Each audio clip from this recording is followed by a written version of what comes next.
Ելենա Արշակյանի «Մարիա» սերիալի նկարահանումները շարունակվում են, հեռուստադիտողները դիտում են ու քննարկում հեռուստասերիալի հերթական սերիան, ով այն լրիվ ընտանիք քանդող Անոնայից ոչ մի բանով չի տարբերվում, գրել է հեռուստադիտողներից մեկը, վերջապես ճշմարտությունը բացահայտվեց, արտակի ընկերը հավանաբար պատմեց Ռաֆի մասին, դրա պատճառով էլ Սոֆյան եկավ քննիչի մոտ: Ամենամեծ խայտառակությունը այն կլինի, որ Մարիան Ռաֆից երեխա ունենա, հուսով եմ տենց չի լինի, Դավիթը ոնց պետքա Ռաֆի երեխուն սիրի ու մեծացնի, ինչքան էլ սիրի Մարիային, ստորացված ա զգալու իրեն: Համակարծիք եք, այսպիսին էին այսօրվա սերիայի մեկնաբանությունները: Եթե համակարծիք չեք, ապա գրեք ձեր կարծիքները: Մարիա, ինչ ես ուզում, որ Ռաֆը անպատիժ մնա, չես մտածել, որ Ռաֆը Դավիթին կասի: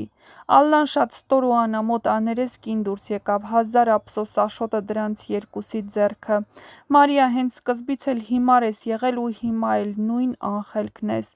Մարիան հիմար է, բավական չի, դերի խոսքերը չգիտի, անընդհատ պաուզաներով է խոսում: Համակարծիք եք: